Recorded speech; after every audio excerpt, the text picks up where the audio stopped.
အမှန်တကယ်လိုအပ်တဲ့သူတွေအတွက်ကိုကျွန်တော်ရည်ရွယ်ပြီးတော့မှကျွန်တော်ဒီအိမ်ချမ်းဝင်းလေးတွေကိုတီးသန့်ဗီဒီယိုလေးဖန်တီးပေးခြင်းဖြစ်တယ်ဗျအဲ့တော့ကျွန်တော်မြေအကျယ်အနေနဲ့ကပေ60 100ဆိုတဲ့အကျယ်ဝန်းတစ်ခုပေါ်မှာကျွန်တော်ရေးပါမယ်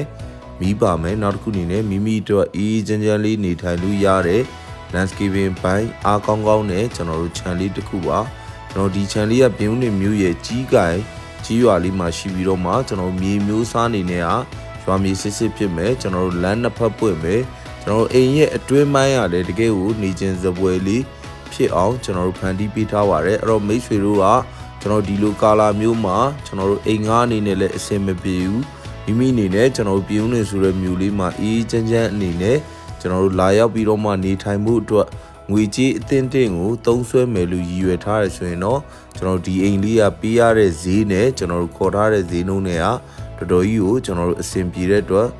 ကျွန်တော်ဒီဗီဒီယိုလေးကိုမိတ်ဆက်ပေးလိုက်ခြင်းဖြစ်ပါတယ်ကျွန်တော်ဒီအိမ်ချမ်းဝင်းထဲမှာကကျွန်တော်တို့ master bedroom အနေနဲ့အခန်းကျဲကျွန်တော်တို့နှစ်ခန်းပါမယ် single room တစ်ခန်းပါမယ် kitchen area ပါမယ် dining ရဲ့ area လေးတစ်ခုပါမယ်နောက်ထပ်ကျွန်တော်တို့ဒီအိမ်ချမ်းဝင်းလေးကိုခေါ်ထားတဲ့ဈေးနှုန်းက6500ပဲခေါ်ထားပါတယ်ကျွန်တော်တို့ယခုလိုကာလာမျိုးမှာတကယ်ကိုအမှန်တကယ်လိုအပ်တဲ့သူတွေအတွက်ကိုတီးသန့်ရွယ်ပြီးတော့မှတင်ပေးခြင်းဖြစ်ပါတယ်ကျေးဇူးများတင်ပါတယ်ဗျ